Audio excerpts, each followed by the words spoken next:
ناظرین آداب، اردو خبرنامے میں آپ کا استقبال ہے۔ میں ہوں اسماعیل ریحان۔ ڈالتے ہیں سرخیوں پر نظر۔ نیرج چوپڑا نے اولمپکس میں بنائی تاریخ، جیولن تھرو میں جیتا چاندی کا تمغہ، پاکستان کے ارشد ندیم کو ملا گولڈ میڈل۔ منیش سسوڈیا کو سپریم کورٹ سے ضمانت مل گئی۔ دہلی ایکسائز پالیسی کیس میں منیش سسوڈیا کو بڑی راحت، 17 ماہ بعد جیل سے باہر آنے کی راہ ہوئی ہموار، سپریم کورٹ نے کی ضمانت منظور۔ سسوڈیا کی رہائی سچائی کی جیت، وزیر آتشی تقریب کے دوران رو پڑی۔ جن کو ایک جھوٹے کیس میں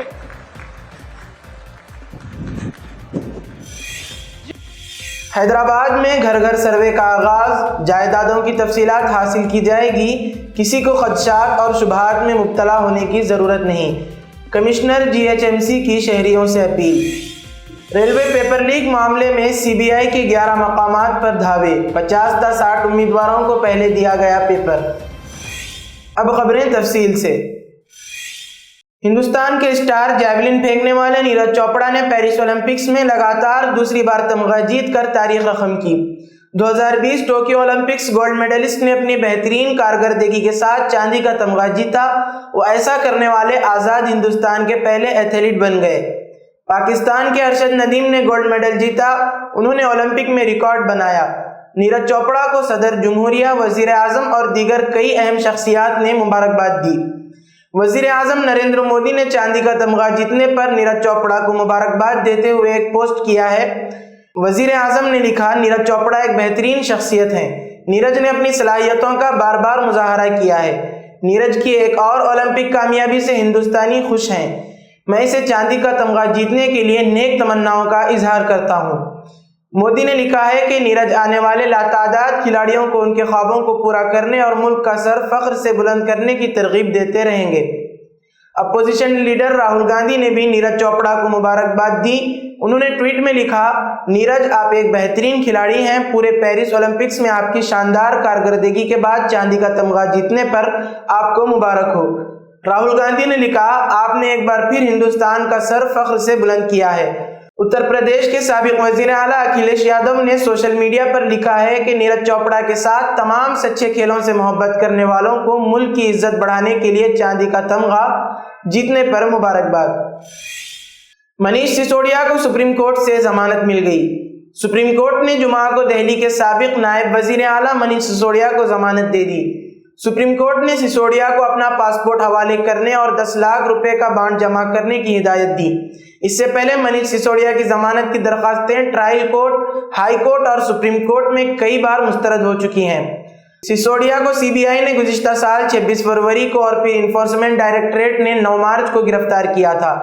CBI نے ایک بیان جاری کیا تھا جس میں کہا گیا تھا کہ سسوڈیا کو دہلی کی شراب پالیسی کی تعمیل میں بے ضابطگیوں کی تحقیقات کے دوران گرفتار کیا گیا تھا۔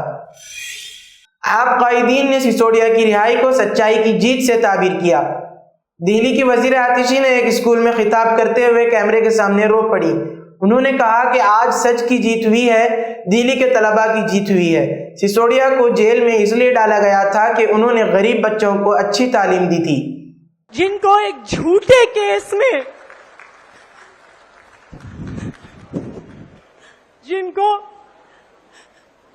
جھوٹے کیس میں 17 مہینے تک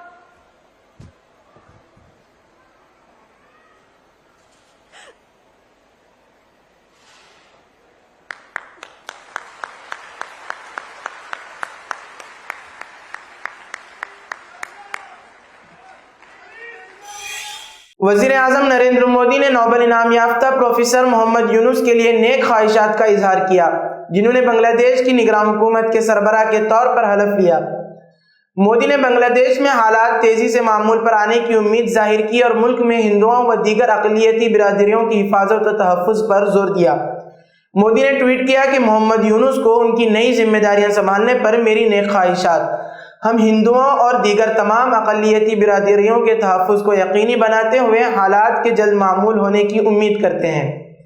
بھارت مشترکہ طور پر دونوں ممالک کے عوام کی سلامتی و ترقی کے لیے بنگلہ دیش کے ساتھ کام کرنے کے لیے پرعزم ہے۔ وزیر اعظم نریندر مودی نے بنگلہ دیش میں نئی عبوری حکومت کے سربراہ کے طور پر حلف لینے والے محمد یونس کو اپنی نیک خواہشات پیش کرتے ہوئے کہا کہ نئی دہلی ہمسایہ ملک ڈھاکہ کے ساتھ کام کرنے کے لیے پرعزم ہے۔ ایران کے قائم مقام وزیر خارجہ علی باقری کنی نے کہا ہے کہ تہران میں حماس کے سیاسی بیورو کے سربراہ اسماعیل ہنیہ کا قتل ایک اسٹریٹجک غلطی تھی جو اسرائیل کو بہت مہنگی پڑے گی۔ علی باقری نے کہا کہ ایران کو اپنے دفاع کا حق حاصل ہے۔ انہوں نے مزید کہا کہ ہمارا رد عمل سخت ہوگا اور اسرائیل کو ہنیہ کا قتل مہنگا پڑے گا۔ Commissioner greater Hyderabad municipal corporation Amrapali نے کہا کہ GIS سروے کا مقصد شہر کی جامع منصوبہ بندی، انتظامی وسائل کو وسعت دینا اور عوامی خدمات کو بہتر بنانا ہے۔ انہوں نے بتایا کہ GHMC کی جانب جدید ٹیکنالوجی اور ڈرون کا استعمال کرتے ہوئے نہ صرف فضائی سروے کے ذریعے تمام جائیدادوں اور مکانات کی نقشہ سازی کی جائے گی بلکہ گھر گھر سروے کرتے ہوئے مکمل تفصیلات حاصل کی جائیں گی اور سروے کی تمام تفصیلات اور شخصی اعداد و شمار کو محفوظ اور راز میں رکھا جائے گا۔ سروے کے دوران ہم صرف جائیدادوں کی تفصیلات، عوام کو حاصل پانی، برقی و دیگر سہولیتوں اور انفراسٹرکچر سے متعلق دستاویزات کے ذریعے معلومات حاصل کریں گے، جس کا مقصد شہری منصوبہ بندی اور انتظامی وسائل کو وسعت دینا ہے۔ اسی جامع سروے سے متعلق کسی کو خدشات اور شبہات میں مبتلا نہیں ہونا چاہیے۔ اس کے علاوہ منفرد مکان نمبرات الاٹمنٹ کرنا ہے جو ڈیجیٹل پتہ ہوگا، جس کے ذریعے گھر گھر کچرے کی وصولی اور ایمرجنسی خدمات فراہم کرنے میں آسانی ہوگی۔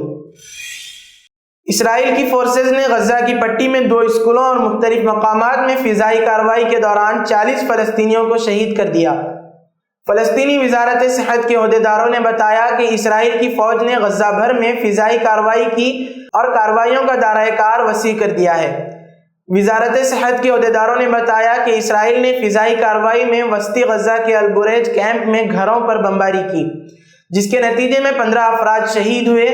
انہوں نے کہا کہ غزہ کے گنجان آباد اور تاریخی النصیرت کیمپ کے قریب فضائی کارروائی میں 4 فلسطینی شہید ہوئے، جبکہ اسرائیلی فوج اس کیمپ کو حماس کا اہم مرکز قرار دیتی ہے۔ صحت کے عہدیداروں کا کہنا تھا کہ اسرائیلی طیارے نے شوان میں غزہ سٹی کے مرکز میں ایک گھر پر بمباری کی، جہاں 5 فلسطینی شہید ہوئے، اور اسی طرح جنوبی شہر خان یونس میں ایک اور فضائی کارروائی میں ایک شہری شہید اور دیگر زخمی ہو گئے۔ مرکزی حکومت نے مسلمانوں کی جانب سے تمام تر مخالفتوں اور اعتراضات کے باوجود ایوان میں وقف ترمیمی بل 2024 پیش کیا اور مخالفت کی سنگینی کو دیکھتے ہوئے اسے مشترکہ پارلیمانی کمیٹی کے حوالے کر دیا گیا ہے۔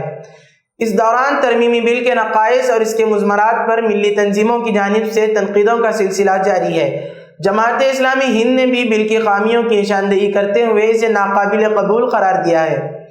جماعت اسلامی ہند کے امیر سید سعادت اللہ حسینی نے پارلیمنٹ میں پیش کیے جانے والے وقف ترمیمی بل 2024 کو ناقابل قبول قرار دیتے ہوئے کہا کہ امت مسلمہ اسے قطعی قبول نہیں کرے گی۔ امیر جماعت نے مزید کہا کہ اگر ضرورت پیش آئی تو مسلمان سپریم کورٹ سے بھی رجوع کر سکتے ہیں۔ یہ بل وقف املاک کی حفاظت کے بجائے ان کی تباہی کا باعث بن سکتا ہے، اس لیے اس کو روکنا بہت ضروری ہے۔ صدر جمعیت علماء ہند مولانا ارشد مدنی نے کہا کہ ان ترامیم کے ذریعے حکومت وقف کی جائیدادوں کی حیثیت اور نوعیت کو بدل دینا چاہتی ہے۔ انہوں نے کہا کہ ترمیم اس لیے کرنا چاہتی ہے تاکہ ان پر قبضہ کرنا آسان ہو جائے۔ مجموعی طور پر نئی ترمیمات کی منظوری ہونے پر ایک کلکٹر راج وجود میں آئے گا۔ جمعیت علماء ہند کے صدر مولانا محمود اسد مدنی نے وقف ایکٹ میں مجوزہ ترمیمات کے بارے میں سخت تشویش کا اظہار کیا ہے۔ پارلیمنٹ میں جو ترمیمات پیش کی گئیں وہ وقف جائیدادوں کے تحفظ کے لیے نقصان دہ ہیں۔ اس کے ذریعے حکومتی اداروں کو غیر ضروری مداخلت کا موقع ملے گا، جس سے وقف کی اصلی حیثیت اور خدا کی ملکیت کا تصور پامال ہوگا۔ پریاگراج ریلوے ریکروٹمنٹ بورڈ کے پیپر لیک معاملے میں CBI نے راجستھان اور UP میں 11 مقامات پر دھاوے کیے۔ CBI کی ٹیموں نے راجستھان کے پریاگراج، نوئیڈا، علی گڑھ، متھرا، چترکوٹ اور جے پور، بھرتپور، کرولی، الور، سوائی مادھاپور میں چھاپے مار کر دستاویزات برآمد کی ہیں۔ ریلوے بورڈ کے deputy director vigilance Anil Kumar مینا کی شکایت پر CBI لکھنؤ کی انسداد بدعنوانی برانچ نے امتحان دینے والے 11 ریلوے ملازمین کے خلاف مقدمہ درج کیا ہے، جنہوں نے امتحان دینے والی ایجنسی اپٹیک لمیٹڈ پر پیپر لیک کرنے کے بدلے میں رقم لی تھی۔ ان ملازمین کو بھی ملزم بنایا گیا ہے۔ اسی کے ساتھ آج کی خبروں کا اختتام ہوتا ہے، پھر کل ہوگی ملاقات نئی خبروں کے ساتھ۔ دیجیے اجازت, اللہ حافظ.